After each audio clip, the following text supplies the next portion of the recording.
जय श्री कृष्ण, राधे राधे। आज मैं आपको सुनाऊंगी महादेव के ज्योतिर्लिंग की कथा। शिव पुराण के अनुसार भगवान शिव लोक कल्याण के लिए लिंग के रूप में वास करते हैं और भगवान शिव के 12 विग्रहों को 12 ज्योतिर्लिंग कहा जाता है। भारतवर्ष में यह 12 ज्योतिर्लिंग अलग अलग स्थानों पर स्थित है। इनमें से सर्वप्रथम श्री सोमनाथ जी का स्मरण किया जाता है। सावन के महीने में ज्योतिर्लिंगों के दर्शन और पूजन के लिए बड़ी भारी संख्या में श्रद्धालु उमड़ते हैं। मान्यता है कि भगवान शिव के ज्योतिर्लिंग के दर्शन मात्र से ही भक्तों के समस्त कष्ट दूर हो जाते हैं और उन्हें मोक्ष की प्राप्ति होती है।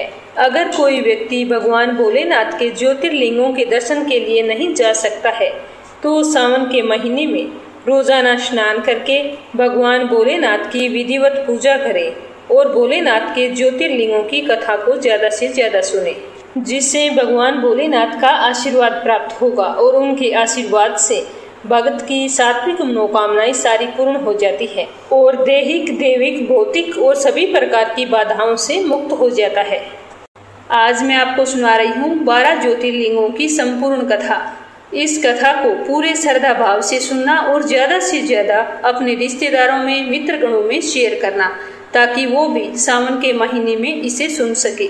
अगर आप इस कथा को पूरे सावन के महीने ना सुन सकते हैं तो भी अंतिम 5 दिन या 7 दिन 12 ज्योतिर्लिंगों की संपूर्ण कथा को अवश्य सुनना चाहिए, जिससे हमें महादेव का आशीर्वाद प्राप्त हो।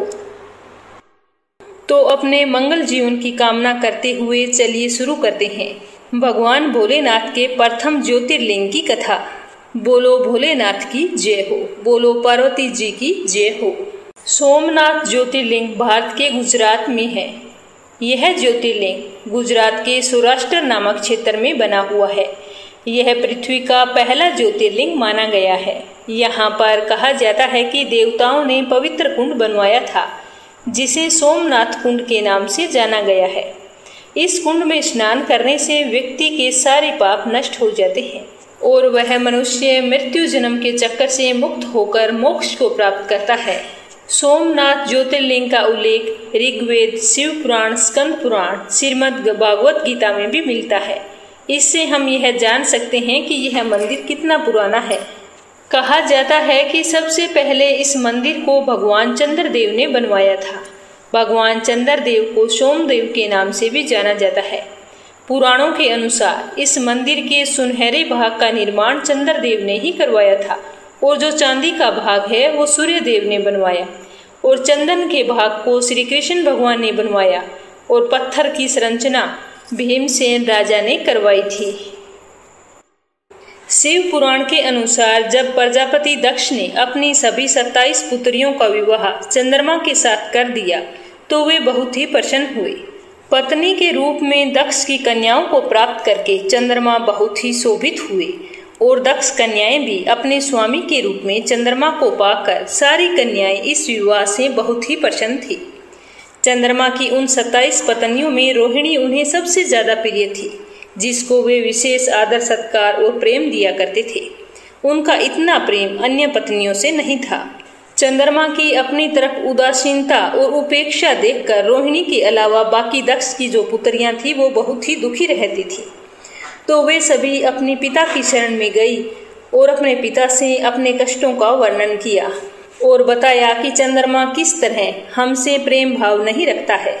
तो जब राजा दक्ष ने अपनी पुत्रियों की व्यथा और चंद्रमा के दुर्व्यवहार की बातें सुनी तो दक्ष बहुत ही दुखी हुए। उन्होंने चंद्रमा से मुलाकात करके शांति पूर्वक कहा कि हे कलानिधि, तुमने निर्मल व पवित्र कुल में जन्म लिया है, फिर भी तुम अपनी पत्नियों के साथ भेदभावपूर्ण व्यवहार करते हो। तुम्हारे आश्रय में रहने वाली जितनी भी स्त्रियां हैं उनके प्रति तुम्हारे मन में प्रेम कम है। तुम एक से ज्यादा प्रेम भाव रखते हो और बाकी से कम प्रेम करते हो, तो ऐसा सौतेला व्यवहार क्यों करते हो? आपके इस व्यवहार के बारे में जानकर मुझे बहुत ही दुख हुआ है। ऐसा तुम क्यों करते हो? अब तक जो व्यवहार किया है वह ठीक नहीं है। अब तुम आगे से ऐसा दुर्व्यवहार बिल्कुल भी मत करना। जो व्यक्ति आत्मीय जनों के साथ विषमतापूर्ण व्यवहार करता है उसे नरक में जाना पड़ता है। इस प्रकार प्रजापति दक्ष ने अपने दामाद चंद्रमा को प्रेम पूर्वक समझाया और चंद्रमा में सुधार हो जाएगा, ऐसा सोचकर प्रजापति दक्ष वापस लौट आए।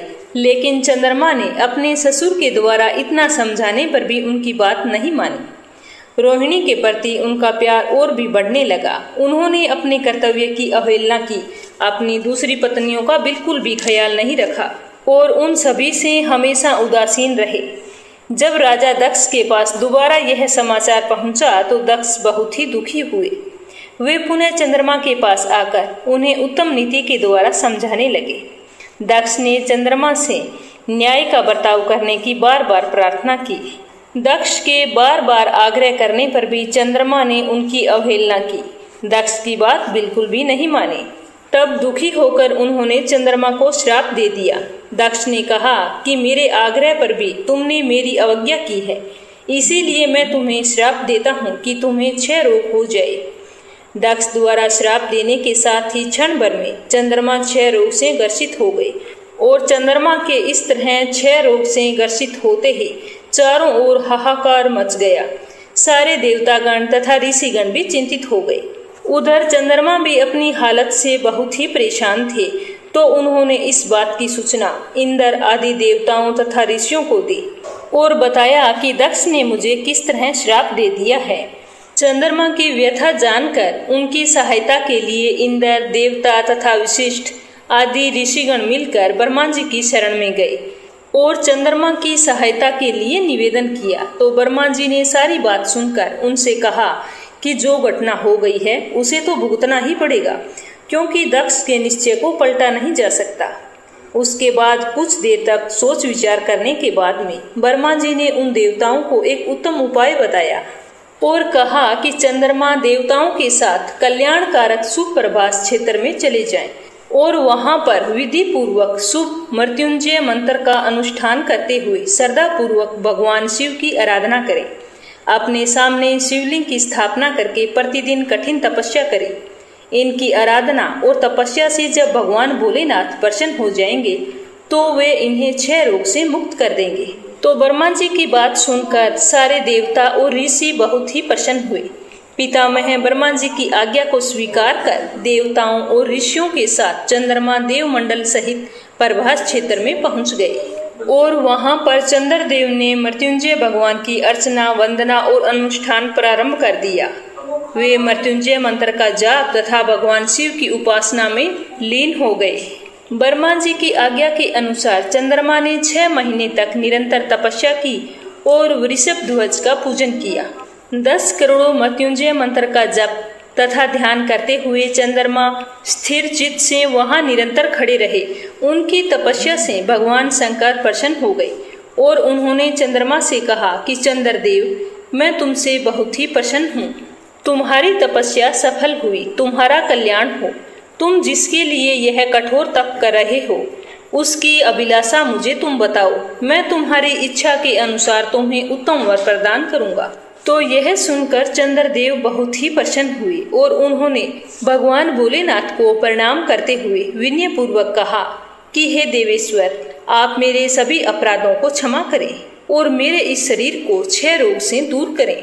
तो इस तरह भगवान शिव ने तपस्या से प्रसन्न होकर चंद्रदेव से वर मांगने को कहा और चंद्रदेव ने ये वर मांगा कि हे भगवान, आप मुझे इस श्राप से मुक्त कर दीजिए और मेरे सारे अपराध क्षमा कर दीजिए।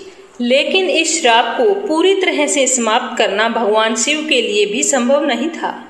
तो भगवान शिव ने सोचते सोचते एक मार्ग निकाला और कहा कि चंद्रदेव, आज से तुम्हारी एक कला प्रतिदिन बढ़ेगी और इस तरह 15 दिन बढ़ते हुए तुम पूर्ण आकार में आ जाओगे, परंतु उसके बाद दूसरे दिन से तुम्हारी एक कला क्षीण होती जाएगी और 15 दिन बाद क्षय हो जाओगे और फिर दूसरे ही दिन से एक कला फिर पुनः बढ़ती चली जाएगी। इस तरह तुम एक पक्ष में प्रतिदिन क्षीण हुआ करोगे और दूसरे ही पक्ष में प्रतिदिन तुम्हारी कलाएं बढ़ती जाएगी। इस प्रकार तुम स्वस्थ और लोक सम्मान के योग्य हो जाओगे। इस प्रकार जब तुम अपनी 16 कलाओं से परिपूर्ण होोगे तब तुम्हारी पूजा करने वाला व्यक्ति सुख, समृद्धि और मान सम्मान को प्राप्त करेगा। तो भगवान शिव से इस तरह का आशीर्वाद पाकर चंद्रदेव बहुत ही प्रसन्न हुए और उन्होंने भक्ति भाव से और पूरी श्रद्धा से शंकर जी की स्तुति शुरू कर दी। ऐसी स्थिति में निराकार शिव उनकी दृढ़ भक्ति को देखकर बहुत ही प्रसन्न हुए और साकार लिंग के रूप में वहां पर प्रकट हो गए और संसार में सोमनाथ ज्योतिर्लिंग के नाम से प्रसिद्ध हुए। तभी से माना जाता है कि यहाँ पर विधि विधान से भगवान शिव का पूजन, स्मरण, मंत्र जप एवं रुद्राभिषेक करने से भगवान शिव भक्तों के सभी संकट और पाप दूर करते हैं और पुण्य फलों की प्राप्ति होती है। भगवान सोमनाथ की साधना आराधना से भक्तों के जन्म जन्मांतर के सारे पाप नष्ट हो जाते हैं और भगवान शिव की कृपा उन पर हमेशा बनी रहती है और उसे जीवन के सारे सुख प्राप्त होते हैं। ज्योतिष के अनुसार जन्म कुंडली में अगर किसी के चंद्रमा के अशुभ प्रभाव हैं तो उन्हें दूर करने के लिए सोमनाथ ज्योतिर्लिंग की पूजा और दर्शन बहुत ही फलदायक सिद्ध होते हैं। इस पूजा द्वारा चंद्र दोष दूर होते हैं। भगवान शिव के साथ चंद्रमा का आशीर्वाद भी हमें प्राप्त होता है। धन धान्य की प्राप्ति होती है, मानसिक रोगों से छुटकारा मिलता है। तो ये थी सोमनाथ ज्योतिर्लिंग की कथा और अब अपने सुनेंगे श्री नागेश्वर ज्योतिर्लिंग उत्पत्ति की पौराणिक कथा। तो आप इन कथाओं को नियमित रूप से श्रद्धा पूर्वक नारियली पूर्णिमा यानी कि रक्षाबंधन तक रोजाना नियमित रूप से सुनना। बोलो भोलेनाथ की जय हो। एक समय की बात है, दारुका नाम की एक प्रसिद्ध राक्षसी थी जो पार्वती जी से वरदान प्राप्त करके अहंकार में चूर रहती थी। उसके पति का नाम था दारुका।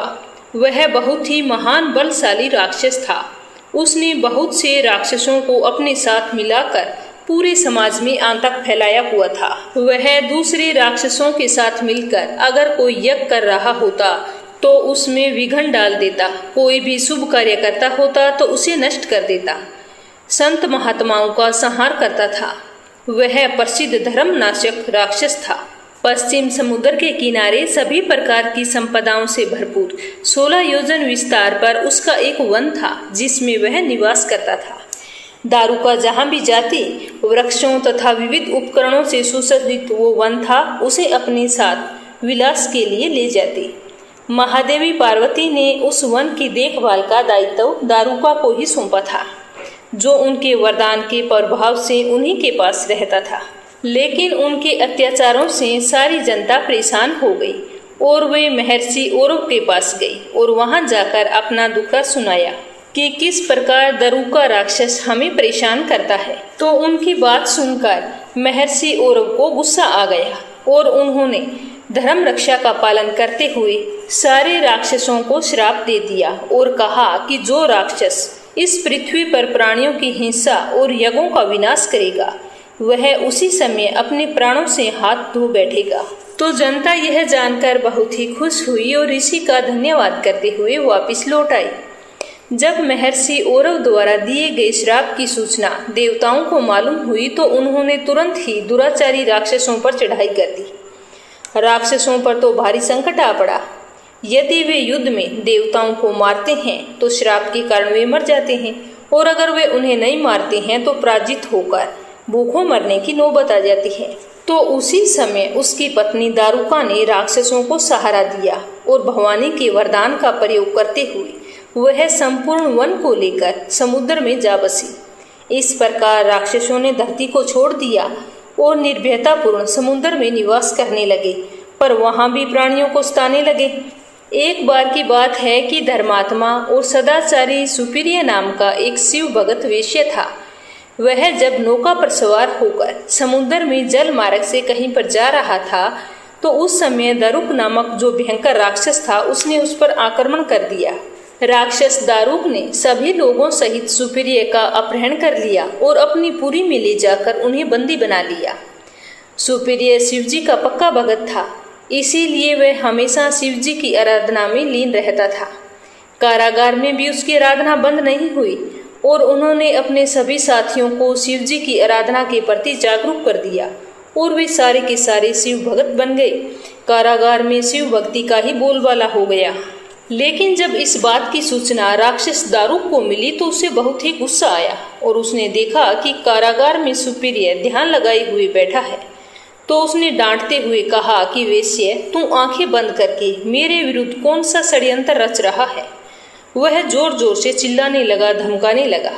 लेकिन उस वेश्या पर इस बात का बिल्कुल भी असर नहीं पड़ा। घमंडी राक्षस दारुक ने अपने अनुचरों को आदेश दिया कि इस शिव भगत को तुरंत मार डालो। अपनी हत्या के भय से भी सुपीरिया को बिल्कुल भी डर नहीं लगा। वह भयहारी संकट मोचक भगवान शिव को पुकारने में ही लगा रहा और कहने लगा कि हे महादेव, आप ही हमारे सब कुछ हैं, आप ही हमारे जीवन और आप ही हमारे प्राण हैं। तो इस प्रकार सुपीरिया वेश्या की प्रार्थना को सुनकर भगवान भोलेनाथ एक बिल से वहां पर प्रकट हो गए और उनके साथ ही 4 दरवाजों का एक सुंदर मंदिर प्रकट हुआ। उस मंदिर के मध्य भाग में एक दिव्य ज्योतिर्लिंग प्रकाशित हो रहा था। शिव परिवार के सभी सदस्य भी उसके साथ विद्यमान थे। वेश्या सुपीरिया ने शिव परिवार सहित उस ज्योतिर्लिंग का दर्शन करके पूजन किया और इस तरह साक्षात दर्शन पाकर सुपीरिया वेश्या बहुत ही प्रसन्न हुआ। सुपीरिया के पूजन से भगवान भोलेनाथ प्रसन्न होकर अपने पाशुपतास्त्र लेकर प्रमुख राक्षसों को और उनके अनुचरों को तथा उनके सारे संसाधनों को अस्त्र शस्त्र को नष्ट कर दिया। लीला करने के लिए स्वयं शरीर धारण करने वाले भगवान शिव ने अपने भगत सुपीरिया आदि की रक्षा करने के बाद उस वन को यह भी वरदान दिया कि आज से इस वन में ब्राह्मण, क्षत्रिय, वैश्य तथा शूद्र इन चारों वर्णों के धर्मों का पालन किया जाएगा। इस वन में शिव धर्म के प्रचारक श्रेष्ठ ऋषि मुनि निवास करेंगे और यहाँ तामसिक दुष्ट राक्षसों के लिए कोई भी जगह नहीं होगी। राक्षसों पर आए इस भारी संकट को देखकर राक्षसी दारुका ने दीन भाव से देवी पार्वती की स्तुति की और उसकी प्रार्थना से प्रसन्न होकर माता पार्वती ने पूछा कि बताओ, मैं तेरा कौन सा प्रिय कार्य करूं? तो दारुका ने कहा कि माँ, आप मेरे कुल की रक्षा करें। तो माँ पार्वती उसकी दीन विनती सुनकर कहने लगी कि मैं तुम्हारे कुल की रक्षा अवश्य करूंगी।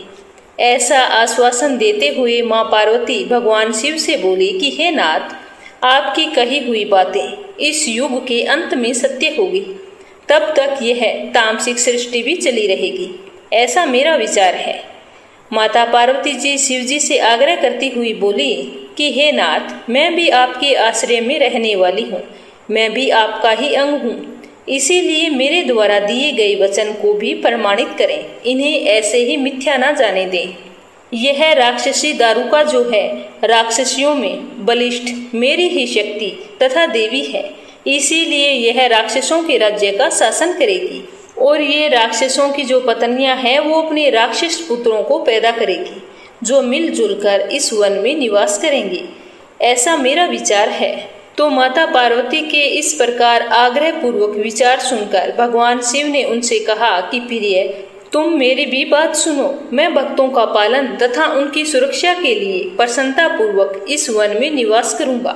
जो मनुष्य वर्णाश्रम धर्म का पालन करते हुए श्रद्धा भक्ति पूर्वक मेरा दर्शन करेगा, वह चक्रवर्ती राजा बनेगा। कलयुग के अंत में तथा सतयुग के प्रारंभ में महासेन का पुत्र वीरसेन राजाओं का महाराजा होगा।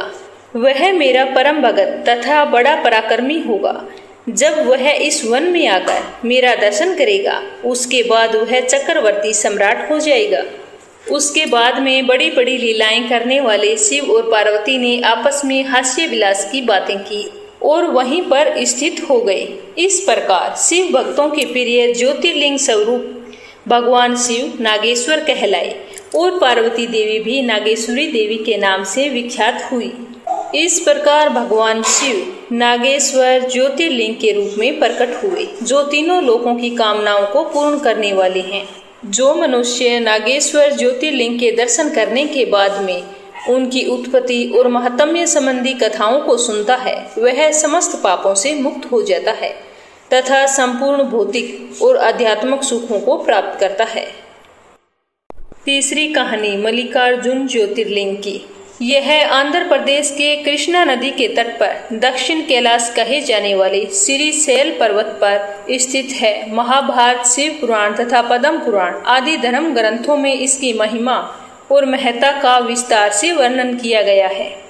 पुराणों के अनुसार इस ज्योतिर्लिंग की कथा कुछ इस प्रकार से है कि एक समय की बात है, भगवान शंकर जी के दोनों पुत्र श्री गणेश और कार्तिकेय जी विवाह के लिए परस्पर झगड़ने लगे। हर एक का कहना था कि मेरा विवाह पहले किया जाएगा। तो इस तरह से उनको लड़ते झगड़ते देखकर भगवान शंकर और माता पार्वती जी ने कहा कि जो तुम लोगों में से पहले पूरी पृथ्वी का चक्कर लगाकर यहाँ पर वापस लौटेगा, उसी का विवाह पहले किया जाएगा। तो जैसे ही कार्तिकेय ने अपने माता पिता की यह बात सुनी तो तुरंत अपने वाहन मयूर पर बैठकर पृथ्वी का चक्कर लगाने के लिए दौड़ पड़े। लेकिन गणेश जी के लिए तो यह कार्य बहुत ही कठिन था। एक तो वो मोटे थे और दूसरा उनका वाहन भी चूहा था। भला वे दौड़ में स्वामी कार्तिकेय की बराबरी कैसे करें। लेकिन उनकी काया तो मोटी थी, लेकिन बुद्धि उनके अनुपात में बहुत ही सूक्ष्म और तीक्ष्ण थी। उन्होंने सोचते सोचते एक उपाय सोचा और अपने सामने बैठे माता पिता का पूजन करके उनकी 7 परिक्रमा की और वापस आकर अपनी जगह पर बैठ गए। जब पृथ्वी का चक्कर लगाकर स्वामी कार्तिकेय लौटे, तब तक गणेश जी का रिद्धि और सिद्धि से विवाह हो चुका था और उन्हें शुभ तथा लाभ 2 पुत्रों की भी प्राप्ति हो गई। तो यह देखकर स्वामी कार्तिकेय अत्यंत क्रोधित हुए और पर्वत पर चले गए। माता पार्वती जी उन्हें मनाने के लिए उनके पीछे गई और पीछे पीछे भगवान शंकर जी भी वहां पर पहुंच गए और वहां पहुंचकर ज्योतिर्लिंग के रूप में प्रकट हुए और तब से मल्लिकार्जुन ज्योतिर्लिंग के नाम से प्रख्यात हुए। इनकी अर्चना सर्वप्रथम मल्लिका पुष्पों से की गई थी। यही कारण है कि इसे मल्लिकार्जुन के नाम से जाना जाता है। और इससे जुड़ी हुई एक दूसरी कथा भी कही जाती है कि शैल पर्वत के निकट किसी समय राजा चंद्रगुप्त की राजधानी थी। किसी विपत्ति विशेष के कारण उनकी एक कन्या महल से निकलकर इस पर्वतराज के आश्रम में आकर यहाँ के गोपों के साथ रहने लगी। उस कन्या के पास बहुत ही सुंदर गाय थी। उस गाय का दूध रात में कोई चोरी से दूह कर ले जाता था। वह कन्या सोचती रहती कि रात में इस गाय का दूध कौन निकाल कर लेकर जाता है। एक दिन संयोगवश उस राजकन्या ने चोर को दूध निकालते हुए देख लिया और क्रोधित होकर उस चोर की ओर दौड़ी। किंतु जैसे ही वो गाय के पास पहुंची तो उसने देखा कि वहां पर तो एक शिवलिंग के अलावा कुछ भी नहीं है। तो कहा जाता है कि कुछ समय के पश्चात उस जगह पर उस राजकुमारी ने शिवलिंग पर एक विशाल मंदिर का निर्माण करवाया था। यही शिवलिंग मल्लिकार्जुन के नाम से प्रसिद्ध हुआ था। शिवरात्रि के पर्व पर यहाँ बहुत बड़ा मेला लगता है। कहा जाता है कि मल्लिकार्जुन शिवलिंग का दर्शन, पूजन एवं अर्चन करने वाले भक्तों की सारी मनोकामनाएं पूर्ण होती है। दैहिक, देविक, भौतिक सभी प्रकार की बाधाओं से वे मुक्त हो जाते हैं तथा इस लोक के समस्त सुखों को भोगते हुए अंत में शिव लोक को प्राप्त होते हैं। परम पवित्र महाकालेश्वर ज्योतिर्लिंग मध्य प्रदेश के उज्जैन नगर में है। पुण्य सलीला शिप्रा नदी के तट पर स्थित उज्जैन प्राचीन काल में ही उज्जैनी के नाम से विख्यात था। इसे अवंतिकापुरी भी कहते हैं। यह भारत की परम पवित्र सप्तपुरियों में से एक है। महाभारत, शिव पुराण एवं स्कंद पुराण में महाकाल ज्योतिर्लिंग की महिमा का वर्णन पूरे विस्तार के साथ किया गया है। प्राचीन काल में उज्जैनी में राजा चंद्रसेन राज्य करते थे। वे परम शिव भगत थे। एक दिन शिकर नामक एक 5 वर्ष का गोप बालक अपनी माँ के साथ उधर से गुजर रहा था।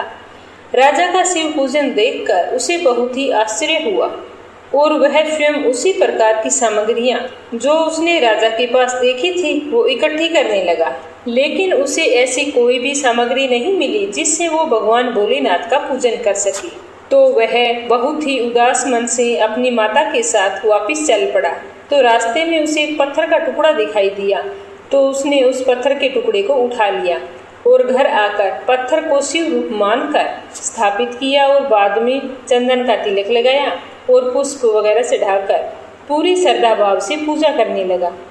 शाम को उसकी माता भोजन के लिए उसे बुलाने आई, परंतु वह तो पूजा छोड़कर उठने के लिए तैयार भी नहीं था।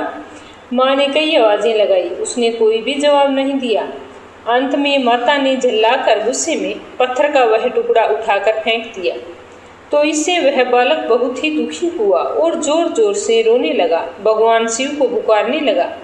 रोते रोते अंत में बेहोश होकर वहीं पर गिर पड़ा।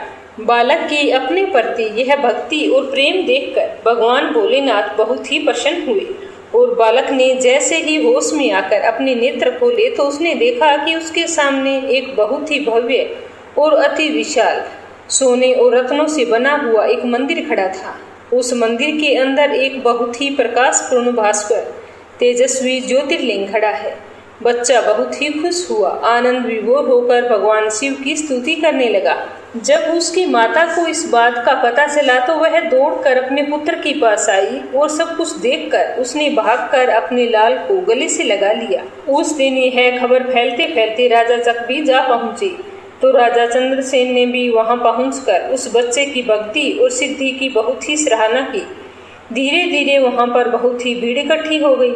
इतने में उस स्थान पर हनुमान जी प्रकट हो गए और उन्होंने कहा कि मनुष्यों, भगवान शंकर शीघ्र फल देने वाले देवताओं में सबसे सर्वप्रथम देवता है और इस बालक की भक्ति से प्रसन्न होकर भगवान भोलेनाथ ने उन्हें ऐसा फल दिया है जो बड़े बड़े ऋषि मुनि करोड़ों जन्मों तक तपस्या करके भी प्राप्त नहीं कर सकते। इस गोप बालक की 8वीं पीढ़ी में धर्मात्मा नंद गोप का जन्म होगा। द्वापर युग में भगवान विष्णु कृष्ण अवतार से लेकर इस बालक की 8वीं पीढ़ी में धर्मात्मा नंद गोप का जन्म होगा। द्वापर युग में भगवान विष्णु श्री कृष्ण अवतार से लेकर उनके वहां तरह तरह की लीलाएं करेंगे। इतना कहकर हनुमान जी अंतर्ध्यान हो गए। उस स्थान पर नियम से भगवान शिव की आराधना करते हुए अंत में सीकर गोप और राजा चंद्रसेन शिव धाम को चले गए। इस ज्योतिर्लिंग के विषय में एक दूसरी कथा भी कही जाती है। किसी समय में अवंतिकापुरी वेद पाठी तपोनिष्ठ एक अत्यंत तेजस्वी ब्राह्मण रहा करते थे। एक दिन दूषण नामक एक अत्याचारी असुर उनकी तपस्या में विघ्न डालने के लिए वहां आया। ब्रह्मा जी से वर प्राप्त करके वह बहुत ही शक्तिशाली हो गया और उसके अत्याचार से चारों ओर त्राही त्राही मच गई। ब्राह्मण को कष्ट में पड़ा देखकर प्राणी मात्र का कल्याण करने वाले भगवान शंकर वहां पर प्रकट हो गए। उन्होंने एक हुंकार मात्र से उस दारुण अत्याचारी दानव को वहीं पर जलाकर भस्म कर दिया। भगवान वहां हुंकार सहित प्रकट हुए, इसीलिए उनका नाम महाकाल पड़ गया। इसीलिए परम पवित्र ज्योतिर्लिंग को महाकाल के नाम से भी जाना जाता है। तो ये थी नागेश्वर ज्योतिर्लिंग की कथा। अगली कथा सुनेंगे ओंकारेश्वर ज्योतिर्लिंग की पावन कथा। यह ज्योतिर्लिंग मध्य प्रदेश में पवित्र नर्मदा नदी के तट पर स्थित है। इस स्थान पर नर्मदा के 2 धाराओं में विभक्त हो जाने के कारण बीच में एक छोटा सा टापू बन गया है। इस टापू को मधांता पर्वत या फिर शिवपुरी भी कहते हैं। नदी की एक धारा इस पर्वत के उत्तर और दूसरी दक्षिण की ओर बहती है। दक्षिण वाली धारा ही मुख्य धारा मानी जाती है। इस मधांता पर्वत पर श्री ओंकारेश्वर ज्योतिर्लिंग का मंदिर स्थित है। पूर्व काल में महाराज मधांता ने इसी पर्वत पर अपनी तपस्या से भगवान शिव को प्रसन्न किया था। इसी से इस पर्वत को मधांता पर्वत भी कहा जाने लगा। इस ज्योतिर्लिंग मंदिर के भीतर 2 कोठरियों से होकर जाना पड़ता है। भीतर अंधेरा होने के कारण यहाँ निरंतर प्रकाश चलता रहता है। ओंकारेश्वर लिंग मनुष्य निर्मित नहीं है, स्वयं प्रकृति ने इसका निर्माण किया है। इसके चारों ओर हमेशा जल भरा रहता है। संपूर्ण मधांता पर्वत ही भगवान शिव का रूप माना जाता है। इसी कारण इसे शिवपुरी भी कहा जाता है। लोग भक्ति पूर्वक इसकी परिक्रमा करते हैं। कार्तिक पूर्णिमा के दिन यहाँ पर बहुत ही बड़ा भारी मेला लगता है। यहाँ पर लोग भगवान शिव जी को चने की दाल चढ़ाते हैं और रात्रि में शिव जी की आरती तथा बड़े बड़े कार्यक्रम भी किए जाते हैं। ओंकारेश्वर ज्योतिर्लिंग के 2 स्वरूप हैं। एक को ममलेश्वर के नाम से जाना जाता है। यह नर्मदा नदी तट पर ओंकारेश्वर से थोड़ी सी दूरी पर है। अलग होते हुए भी दोनों की गणना एक में ही की जाती है। लिंग के 2 स्वरूप होने की कथा पुराणों में कुछ इस प्रकार दी गई है। एक बार विंध्य पर्वत ने पार्थिव अर्चना के साथ भगवान शिव की 6 मास तक कठिन तपस्या की थी और उनकी इस कठोर तपस्या से प्रसन्न होकर भूत भावन शंकर जी वहां पर प्रकट हो गए। उन्होंने विंध्य को उनके मनोवांछित वर प्रदान किए। विंध्याचल की इस वर प्राप्ति के अवसर पर बहुत से ऋषिगण और मुनि भी वहां पर पधारे थे। उनकी प्रार्थना पर शिव जी ने अपने ओंकारेश्वर नामक लिंग के 2 भाग किए। एक का नाम ओंकारेश्वर और दूसरे का नाम अमलेश्वर रखा। दोनों लिंगों का स्थान अलग अलग होते हुए भी दोनों की मान्यता और स्वरूप एक जैसे ही हैं। शिव पुराण में इस ज्योतिर्लिंग की महिमा का विस्तार से वर्णन किया गया है कि श्री ओंकारेश्वर और श्री ममलेश्वर के दर्शन का पुण्य फल बताते हुए नर्मदा स्नान के पावन फल का वर्णन भी किया गया है। प्रत्येक मनुष्य को इस क्षेत्र की यात्रा अवश्य करनी चाहिए। लौकिक परलौकिक दोनों प्रकार के उत्तम फलों की प्राप्ति भगवान ओंकारेश्वर की कृपा से सहज ही प्राप्त हो जाती है। अर्थ धर्म काम मोक्ष के सभी साधन उसके लिए बहुत ही सहज और सुलभ हो जाते हैं। अंत में उसे लोकेश्वर महादेव भगवान शिव के परम धाम की प्राप्ति होती है।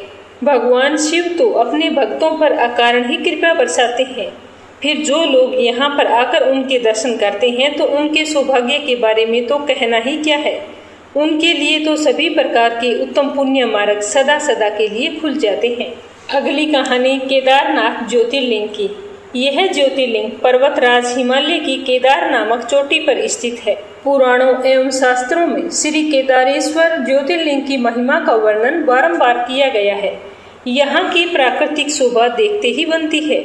इस चोटी के पश्चिम भाग में पुण्यमती मंदाकिनी नदी के तट पर स्थित केदारेश्वर महादेव का मंदिर अपने स्वरूप में ही हमें धर्म और अध्यात्म की ओर बढ़ने का संदेश देता है। चोटी के पूर्व में अलकनंदा के सुरम्य तट पर बद्रीनाथ का परम प्रसिद्ध मंदिर है। अलकनंदा और मंदाकिनी ये दोनों नदियां नीचे रुद्रप्रयाग में आकर मिल जाती है। दोनों नदियों की यह संयुक्त धारा और नीचे देवप्रयाग में आकर भागीरथी गंगा से मिल जाती है।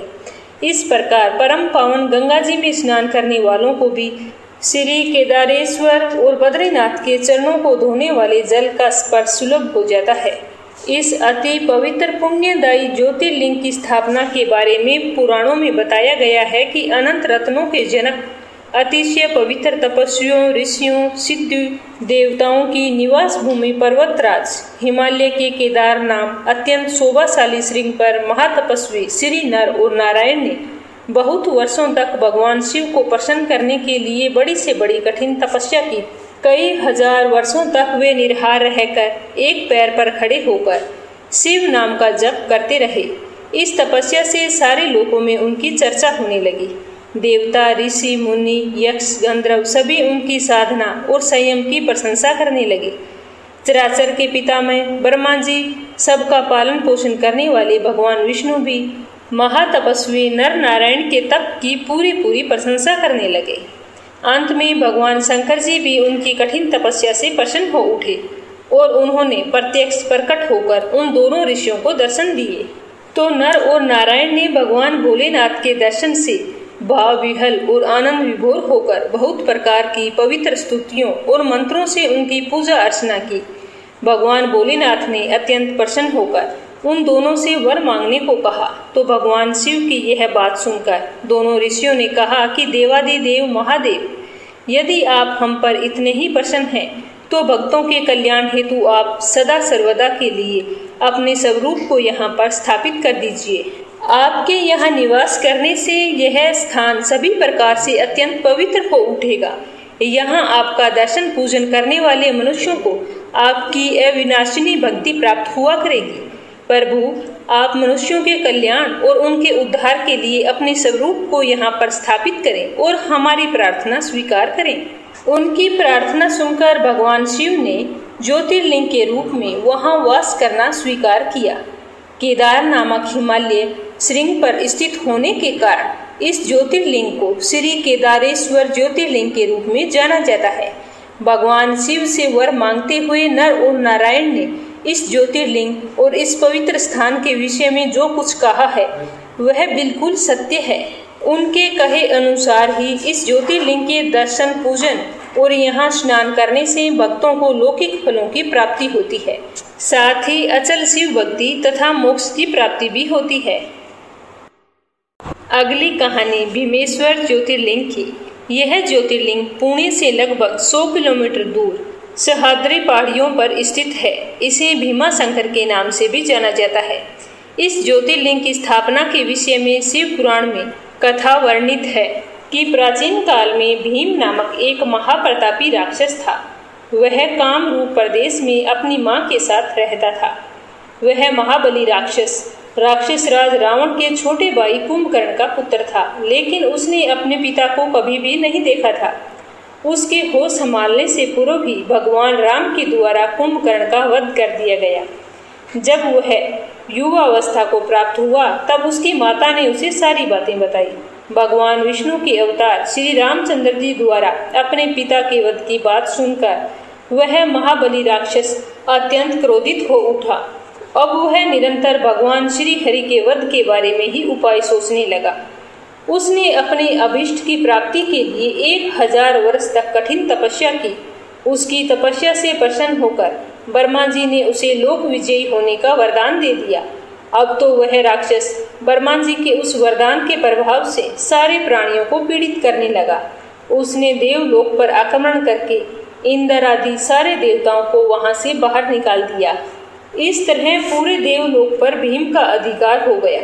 इसके बाद उसने भगवान श्री हरि को भी युद्ध में परास्त किया। श्री हरि को पराजित करने के पश्चात उसने काम रूप के परम शिव भक्त राजा सुदक्षिण पर आक्रमण करके उन्हें मंत्रियों अनुचरों सहित बंदी बना लिया। इस प्रकार धीरे धीरे उसने सारे लोगों पर अपना एकाधिकार जमा लिया। उसके अत्याचार से वेदों, पुराणों, शास्त्रों और स्मृतियां एकदम से विलुप्त हो गई। वह किसी को कोई भी धार्मिक कृत्य नहीं करने देता था।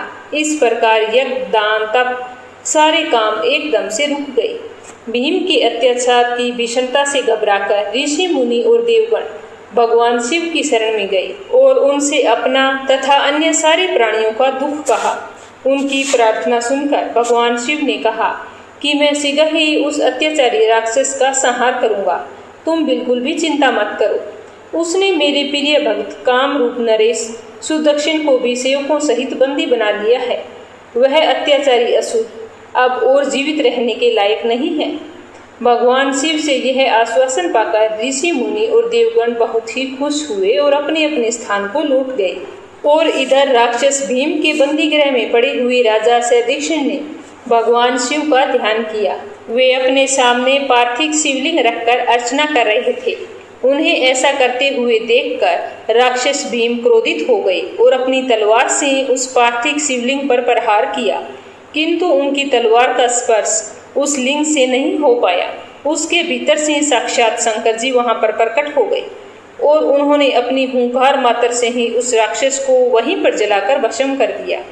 भगवान शिव जी का यह अद्भुत कृत्य देखकर सारे ऋषि मुनि और देवगण वहां एकत्रित होकर उनकी स्तुति करने लगे।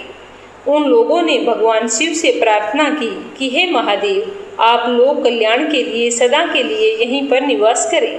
इस क्षेत्र को शास्त्रों में अपवित्र बताया है। आपके निवास से यह परम पवित्र पुण्य क्षेत्र बन जाएगा। भगवान शिव ने सबकी प्रार्थना सुनकर स्वीकार कर ली और वहां पर ज्योतिर्लिंग के रूप में सदा के लिए निवास करने लगे। उनका यह ज्योतिर्लिंग स्वरूप भीमेश्वर ज्योतिर्लिंग के नाम से विख्यात हुआ। शिव पुराण में बताया गया है कि इस ज्योतिर्लिंग की महिमा अपरंपार है। इसके दर्शन का फल कभी भी व्यर्थ नहीं जाता। भक्तों की सभी मनोकामनाएं यहाँ आकर अवश्य पूरी होती है। अगली कहानी काशी विश्वनाथ ज्योतिर्लिंग की। यह ज्योतिर्लिंग उत्तर भारत की प्रसिद्ध नगरी काशी में स्थित है। इस नगरी का प्रलय काल में भी लोप नहीं होता। उस समय भगवान अपनी वासभूमि इस पवित्र नगरी को अपने त्रिशूल पर धारण कर लेते हैं और सृष्टि काल आने पर पुनः यथास्थान पर रख देते हैं। सृष्टि की आदि स्थली भी इसी नगरी को बताया जाता है। भगवान विष्णु ने इसी स्थान पर सृष्टि कामना से तपस्या करके भगवान शंकर जी को प्रसन्न किया था। अगस्त्य मुनि ने भी इसी स्थान पर तपस्या द्वारा भगवान शिव को संतुष्ट किया था। इस पवित्र नगरी की महिमा ऐसी है कि यहाँ जो भी प्राणी अपने प्राण त्यागता है उसे मोक्ष की प्राप्ति होती है। भगवान शंकर उसके कान में तारक मंत्र का उपदेश करते हैं। इस मंत्र के प्रभाव से पापी प्राणी भी सहज ही भवसागर की बाधाओं से पार हो जाते हैं। विषयों में आसक्त अधर्मी व्यक्ति भी यदि इस काशी क्षेत्र में मृत्यु को प्राप्त हो तो उसे पुनः संसार बंधन में नहीं आना पड़ता। मत्स्य पुराण में भी इस नगरी का महत्व बताते हुए कहा गया है कि जप, ध्यान और ज्ञान रहित तथा दुखों से पीड़ित मनुष्यों के लिए काशी ही एकमात्र परम गति है। श्री विश्वनाथ के आनंद कानन में दशाओं में लोलार, बिंदु माधव, केशव और मणिकर्णिका ये 5 पाषाण तीर्थ हैं। इसी कारण से इसे अविमुक्त क्षेत्र भी कहा जाता है। इस परम पवित्र नगरी के उत्तर की ओर ओंकार खंड, दक्षिण में केदार खंड और बीच में विश्वेश्वर खंड है। प्रसिद्ध विश्वनाथ ज्योतिर्लिंग इसी खंड में स्थित है। पुराणों में इस ज्योतिर्लिंग के संबंध में कथा बताई गई है कि भगवान शंकर पार्वती जी से विवाह करके कैलाश पर्वत पर रह रहे थे, लेकिन वहां पिता के घर में ही विवाहित जीवन बिताना पार्वती जी को बिल्कुल भी अच्छा नहीं लगा। उन्होंने एक दिन भगवान शिव से कहा कि आप मुझे अपने घर ले चलिए, यहाँ रहना मुझे अच्छा नहीं लगता। सारी लड़कियां शादी के बाद अपने पति के घर जाती हैं, मुझे पिता के घर में रहना पड़ रहा है, यह बात मुझे स्वीकार नहीं है। तो भगवान शिव ने पार्वती जी की यह बात मान ली और उन्हें साथ लेकर अपनी पवित्र नगरी काशी आ गए। यहाँ आकर वे विश्वनाथ ज्योतिर्लिंग के रूप में स्थापित हो गए। इस ज्योतिर्लिंग के दर्शन पूजन द्वारा मनुष्य समस्त पापों से छुटकारा पा जाता है। प्रतिदिन नियम से श्री विश्वनाथ के दर्शन करने वाले भक्तों के योगक्षेम का समस्त भार भगवान शंकर अपने ऊपर ले लेते हैं। ऐसा भक्त उनके परम धाम का अधिकारी बन जाता है। भगवान शिव जी की कृपा उस पर सदैव बनी रहती है। अगली कथा त्र्यंबकेश्वर ज्योतिर्लिंग की। यह ज्योतिर्लिंग महाराष्ट्र प्रांत में नासिक से 30 किलोमीटर दूर पश्चिम में स्थित है।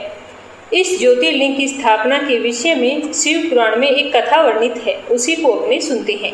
एक बार की बात है कि महर्षि गौतम के तपोवन में रहने वाले ब्राह्मणों की पत्नियां किसी बात पर उनकी पत्नी अहिल्या से नाराज हो गई और उन्होंने अपने पतियों को ऋषि गौतम का अपमान करने के लिए प्रेरित किया। उन ब्राह्मणों ने इसके निमित्त भगवान श्री गणेश जी की आराधना भी की। उनकी आराधना से प्रसन्न होकर गणेश जी ने प्रकट होकर उनसे वरदान मांगने को कहा। तो उन ब्राह्मणों ने कहा कि प्रभु, यदि आप हम पर इतने ही प्रसन्न हैं तो किसी प्रकार ऋषि गौतम को इस आश्रम से बाहर निकाल दें। उनकी यह बात सुनकर गणेश जी ने उन्हें ऐसा वर न मांगने के लिए समझाया, किंतु वे अपने आग्रह पर अटल रहे। अंत में गणेश जी को विवश होकर उनकी बात माननी पड़ी। अपने भक्तों का मन रखने के लिए वे एक दुर्बल गाय का रूप धारण करके ऋषि गौतम के खेत में जाकर रहने लगे। गाय को फसल खाते देखकर ऋषि बड़ी नरमी के साथ हाथ में लाठी लेकर उसे हाँकने के लिए लपके, लेकिन उस लकड़ी का स्पर्श होते ही वह गाय वहीं पर गिर गई और थोड़ी ही देर में अपने प्राण त्याग दिए। अब तो बड़ा हाहाकार मच गया। सारे ब्राह्मण एकत्रित होकर गो हत्यारा कहकर ऋषि गौतम की निंदा करने लगे। ऋषि गौतम भी इस घटना को लेकर बहुत ही आश्चर्यचकित थे। अब उनके सारे ब्राह्मणों ने कहा कि तुम्हें यह आश्रम छोड़कर कहीं दूसरी ओर जाना होगा, तो गो हत्यारे के निकट रहने से हमें भी तो पाप लगेगा।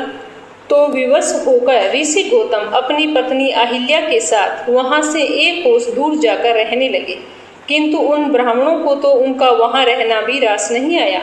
वे कहने लगे कि गो हत्या के कारण तुम्हें अब वेद पाठ या यज्ञ हवन करने की कोई जरूरत नहीं है, क्योंकि ये तुम्हारे अधिकार में नहीं।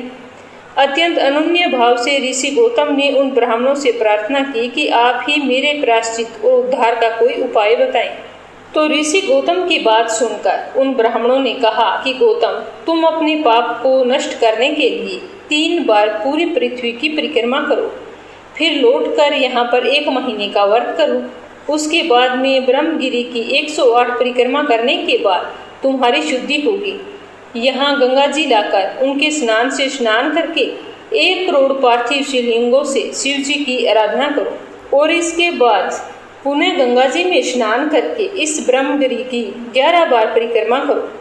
फिर 100 घड़ों के पवित्र जल से पार्थिव शिवलिंगों को स्नान कराने से तुम्हारा उद्धार हो जाएगा। ब्राह्मणों के कहे अनुसार महर्षि गौतम वे सारे कार्य पूरे करके पत्नी के साथ पूरी श्रद्धा से भगवान शिव की आराधना करने लगे। इससे प्रसन्न होकर भगवान शिव ने प्रकट होकर उनसे वर मांगने को कहा। तो महर्षि गौतम ने उनसे कहा कि भगवान, मैं यही चाहता हूँ कि आप मुझे गो हत्या के पाप से मुक्त कर दें। भगवान शिव ने कहा कि गौतम, तुम सर्वदा निष्पाप हो। गो हत्या का अपराध तुम पर छल पूर्वक लगाया गया था।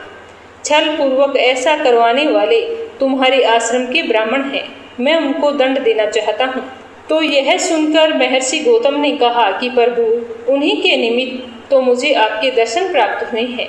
अब उन्हें मेरा परम हित समझकर उन पर आप क्रोध ना करें। तो वहां पर बहुत सारे ऋषि, मुनि और देवगण एकत्रित हो गए और गौतम की बात का अनुमोदन करते हुए भगवान शिव से सदा वहां निवास करने की प्रार्थना करने लगे। वे उनकी बात मानकर त्र्यंबक ज्योतिर्लिंग के नाम से स्थित हो गए। गौतम जी द्वारा लाई गई गंगा जी भी वहां पास ही गोदावरी नाम से प्रवाहित होने लगी। यह ज्योतिर्लिंग समस्त पुण्यों को प्रदान करने वाला है। अगली कहानी वेदनाथ ज्योतिर्लिंग की। यह ज्योतिर्लिंग बिहार प्रांत के संथाल परगने में स्थित है। शास्त्र और लोक दोनों में उसकी बड़ी ही प्रसिद्धि है। इसकी स्थापना के विषय में यह कहा जाता है कि एक बार राक्षस राज रावण ने हिमालय पर जाकर भगवान शिव का दर्शन पाने के लिए घोर तपस्या की थी। तपस्या के दौरान रावण ने एक एक करके अपने सिर काटकर शिवलिंग पर चढ़ाने शुरू कर दिए।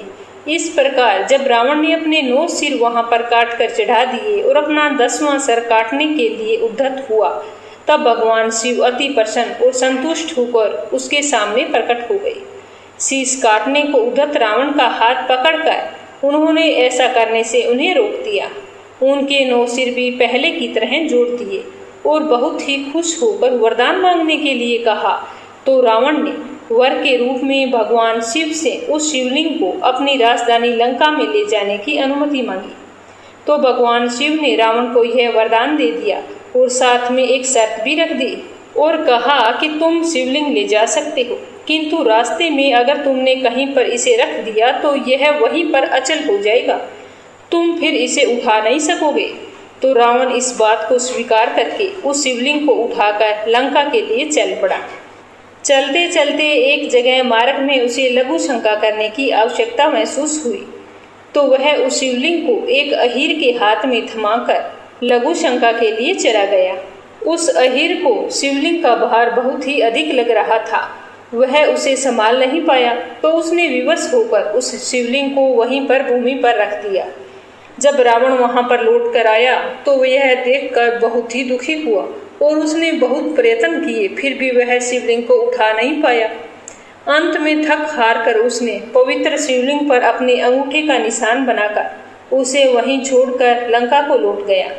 उसके बाद में ब्रह्मा जी, विष्णु जी, सारे देवताओं ने वहां आकर शिवलिंग का पूजन किया। इस प्रकार वहां उसकी प्रतिष्ठा करके वे लोग अपने अपने धाम को लौट गए।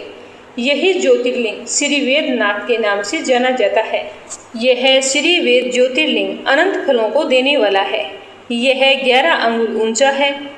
इसके ऊपर अंगूठे के आकार का खड्डा है। कहा जाता है कि यह वही निशान है जिसे रावण ने अपने अंगूठे से बनाया था। यहाँ दूर दूर से तीर्थों का जल लाकर चढ़ाने का विधान है। रोग मुक्ति के लिए इस ज्योतिर्लिंग की महिमा बहुत ही दूर दूर तक प्रसिद्ध है। पुराणों में बताया गया है कि जो मनुष्य इस ज्योतिर्लिंग का दर्शन करता है उसे अपने समस्त पापों से छुटकारा मिल जाता है। उस पर भगवान शिव की कृपा हमेशा बनी रहती है। दैहिक, देविक, भौतिक कष्ट उसके पास कभी भी भूल कर भी नहीं आते। भगवान शंकर की कृपा से वह सारी बाधाओं, समस्त रोगों शोकों से छुटकारा पा जाता है। उसे परम शांतिदायक शिव धाम की प्राप्ति होती है। अगली कहानी नागेश्वर ज्योतिर्लिंग की। भगवान शिव का यह प्रसिद्ध ज्योतिर्लिंग गुजरात प्रांत में द्वारकापुरी से लगभग 17 मील की दूरी पर स्थित है।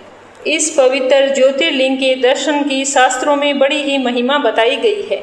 कहा गया है कि जो भी श्रद्धा पूर्वक इसकी उत्पत्ति और महात्म्य की कथा को सुनेगा वह सारे पापों से छूटकर समस्त सुखों को प्रदान करेगा और अंत में भगवान शिव के परम पवित्र दिव्य धाम को प्राप्त करेगा। इस ज्योतिर्लिंग के संबंध में पुराणों में एक कथा वर्णित है, उसी को आज अपने सुनते हैं। सुप्रिय नाम का एक बड़ा धर्मात्मा और सदाचारी वैश्य था। वह भगवान शिव का अनन्य भगत था। वह निरंतर उनकी आराधना, पूजन और ध्यान में तल्लीन रहता था। अपने सारे कार्य वह भगवान शिव को अर्पित करके करता था। मन, वचन, कर्म से वह शिववाचन में ही तल्लीन रहता था। इसकी इस शिव भक्ति से दारुक नामक एक राक्षस बहुत ही क्रोधित हुआ करता था। उसे भगवान शिव की यह पूजा किसी प्रकार भी अच्छी नहीं लगती थी। वह निरंतर इस प्रयत्न में रहता था कि वह सुपीरियर की पूजा अर्चना में किस प्रकार विघ्न पहुंचाए। एक बार सुपीरियर नौका पर सवार होकर कहीं जा रहा था। उस दुष्ट राक्षस दारूक ने यह मौका देखकर नौका पर आक्रमण कर दिया। उसने नौका में सवार सभी यात्रियों को पकड़कर अपनी राजधानी में ले जाकर कैद खाने में डाल दिया। सुपीरियर कारागार में अपने नियम अनुसार रोजाना भगवान शिव की पूजा आराधना करने लगा। अपने साथ बंदी बनाए गए अन्य यात्रियों को भी वह शिव भक्ति की प्रेरणा देने लगा। दारूक ने जब अपने सेवकों से सुपीरियर के विषय में यह समाचार सुना तो वह बहुत ही क्रोधित हो गया और उस कारागार में आ पहुंचा। सुपीरियर उस समय भगवान के शिव चरणों में ध्यान लगाए हुए दोनों आंखें बंद करके बैठा था। उस राक्षस ने उसकी यह मुद्रा देखकर अत्यंत भीषण स्वर में डांटते हुए कहा कि अरे दुष्ट वेश्य, तू आंखें बंद करके इस समय यहाँ कौन से उपद्रव और षड्यंत्र करने की सोच रहा है। उसके यह कहने पर धर्मात्मा शिव भक्त सुपीरियर की समाधि भंग नहीं हुई। अब तो दारूक राक्षस क्रोध से एकदम पागल हो उठा। उसने तत्काल अपने अनुचरों को सुपीरियर तथा अन्य बंदियों को मारने का आदेश दे दिया। सुपीरियर उसके इस आदेश से भी जरा भी विचलित नहीं हुआ और वह अपनी पूजा में लीन रहा। वह एकाग्र मन से अपनी और अन्य बंदियों की मुक्ति के लिए भगवान शिव से प्रार्थना करने लगा। उसे पूरा विश्वास था कि मेरे आराध्य भगवान शिव जी इस विपत्ति से मुझे अवश्य ही छुटकारा दिलाएंगे। उसकी प्रार्थना सुनकर भगवान शंकर जी उसी समय कारागार में एक ऊंचे स्थान में चमकते हुए सिंहासन पर स्थित होकर ज्योतिर्लिंग के रूप में प्रकट हो गए। उन्होंने इस प्रकार सुपीरियर को दर्शन देकर उसे अपना पाशुपत अस्त्र भी प्रदान किया। इस अस्त्र से राक्षस दारूक तथा उसके अन्य सहायक का वध करके सुपीरियर शिव धाम को चला गया। भगवान शिव के आदेश अनुसार ही इस ज्योतिर्लिंग का नाम नागेश्वर पड़ा। अब अगली कहानी रामेश्वर ज्योतिर्लिंग की। इस ज्योतिर्लिंग की स्थापना मर्यादा पुरुषोत्तम भगवान श्री रामचंद्र जी ने की थी। स्कंद पुराण में इस महिमा का बड़े ही विस्तार से वर्णन किया हुआ है। रामेश्वर ज्योतिर्लिंग के बारे में कहा जाता है कि जब भगवान श्री रामचंद्र जी लंका पर चढ़ाई करने के लिए जा रहे थे, तब इसी स्थान पर उन्होंने समुद्र की बालू से शिवलिंग बनाकर उसका पूजन किया था। ऐसा भी कहा जाता है कि इस स्थान पर ठहरकर भगवान राम जल पी रहे थे, तभी आकाशवाणी हुई थी कि मेरी पूजा किए बिना जल पीते हो। तो ये आकाशवाणी सुनकर भगवान श्री राम ने बालू से शिवलिंग बनाकर उनकी पूजा की थी। भगवान शिव से रावण पर विजय प्राप्त करने का वर भी मांगा था, तो उन्होंने प्रसन्न होकर भगवान श्री राम को यह वरदान दिया था और फिर भगवान शिव लोक कल्याण के लिए ज्योतिर्लिंग के रूप में वहां पर निवास करने लगे। तभी से यह ज्योतिर्लिंग यहाँ पर विराजमान है। इस ज्योतिर्लिंग के विषय में एक दूसरी कथा भी है कि जब भगवान श्री राम रावण का वध करके लौट रहे थे, तब उन्होंने अपना पहला पड़ाव समुद्र के उस पार गंधमादन पर्वत पर डाला था। वहां बहुत से ऋषि और मुनिगण भगवान श्री राम के दर्शन के लिए उनके पास आ गए। उन सभी का आदर सत्कार करते हुए भगवान श्री राम ने उनसे कहा कि पुलस्त्य के वंशज रावण का वध करने के कारण मुझे ब्रह्म हत्या का पाप लग गया है। आप लोग मुझे इससे निवृत्ति का कोई उपाय बताइए। तो यह बात सुनकर वहां पर उपस्थित सारे ऋषि मुनियों ने एक ही स्वर में कहा कि आप यहाँ शिवलिंग की स्थापना कीजिए। ऐसा करके आप ब्रह्म हत्या के पाप से छुटकारा पा जाएंगे। तो भगवान श्री राम ने उनकी बात स्वीकार कर ली। हनुमान जी को कैलाश पर्वत पर जाकर वहां से शिवलिंग लाने का आदेश दिया। हनुमान जी श्री राम के कहे अनुसार उसी समय वहीं पर जा पहुंचे, लेकिन उन्हें वहां पर भगवान शिव के दर्शन नहीं हुए। वे उनका दर्शन प्राप्त करने के लिए वहीं पर बैठकर तपस्या करने लगे।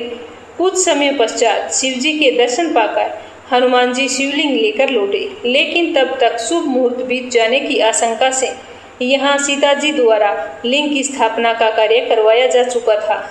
तो हनुमान जी ने यह देखा तो उन्हें बहुत ही दुख हुआ। उन्होंने अपनी व्यथा भगवान श्री राम से कह सुनाई। भगवान ने पहले ही लिंग स्थापित किए जाने का कारण बताते हुए हनुमान जी को कहा कि यदि तुम चाहो तो इस लिंग को यहाँ से उखाड़कर हटा दो। हनुमान जी ने अत्यंत प्रसन्न होकर उस लिंग को उखाड़ने लगे, लेकिन बहुत ही प्रयत्न करने के बाद भी वो तो टस से मस नहीं हुआ। अंत में उन्होंने शिवलिंग को अपनी पूंछ में लपेटकर उखाड़ने का प्रयास किया। फिर भी वह ज्यों का त्यों ही रहा। उल्टे हनुमान जी को ही धक्का लगा। वो एक कोस दूर जाकर मूर्छित होकर गिर पड़े। उनके शरीर से खून बहने लगा। यह देखकर सभी लोग अत्यंत व्याकुल हो गए। माता सीता जी पुत्र से भी प्यारी अपने हनुमान जी के शरीर पर हाथ फेरती हुई विलाप करने लगी। मूर्छा दूर होने पर हनुमान जी ने भगवान श्री राम को परम ब्रह्मा के रूप में सामने देखा। भगवान ने उन्हें शंकर जी की महिमा बताकर उनका प्रबोध किया। हनुमान जी द्वारा लाए गए लिंग की स्थापना भी वहीं पर पास में करा दी गई। अगली कथा 12वें और अंतिम ज्योतिर्लिंग की। यह गणेश्वर ज्योतिर्लिंग के नाम से जाना जाता है। 12 ज्योतिर्लिंगों में यह अंतिम ज्योतिर्लिंग है। यह महाराष्ट्र प्रदेश के दौलताबाद से 12 मील दूर वैरुल गांव के पास में स्थित है। इस ज्योतिर्लिंग के विषय में पुराणों में यह कथा वर्णित है कि दक्षिण देश में देवगिरी पर्वत के निकट सुधर्मा नाम का एक अत्यंत तेजस्वी तपोनिष्ठ ब्राह्मण रहता था। उसकी पत्नी का नाम सुदेहा था। दोनों में परस्पर बहुत ही प्रेम था। किसी प्रकार का उन्हें कोई भी कष्ट नहीं था, लेकिन उनके कोई संतान नहीं थी, इसीलिए वे बहुत ही दुखी रहा करते थे। ज्योतिष गणना से पता चला कि सुदेहा के गर्भ से संतान उत्पत्ति नहीं हो सकती। सुदेहा संतान की बहुत ही इच्छुक थी। उसने सुधर्मा से अपनी छोटी बहन से दूसरा विवाह करने का आग्रह किया। पहले तो सुधर्मा को यह बात बिल्कुल भी अच्छी नहीं लगी, लेकिन अंत में अपनी पत्नी की जिद के आगे उन्हें झुकना पड़ा। वे उनका आग्रह टाल नहीं पाए। वे अपनी पत्नी की छोटी बहन गुस्मा को ब्याह कर घर ले आई। गुस्मा अत्यंत ही विनीत और सदाचारिणी स्त्री थी। वह भगवान शिव की अनन्य भगत थी। प्रतिदिन 101 पार्थिव शिवलिंग बनाकर हृदय की सच्ची निष्ठा के साथ उनकी पूजा किया करती थी। भगवान शिव जी की कृपा से थोड़े ही दिन बाद उसके गर्भ से अत्यंत सुंदर और स्वस्थ बालक ने जन्म लिया। बच्चे के जन्म से सुदेहा और गुस्मा दोनों ही बहुत ही खुश थे। दोनों के दिन बड़े आराम से बीत रहे थे, लेकिन ना जाने कैसे ही थोड़े दिनों बाद सुदेहा के मन में एक कुविचार ने जन्म ले लिया। वह सोचने लगी कि मेरा तो इस घर में कुछ भी नहीं है, सब कुछ गुस्मा का है।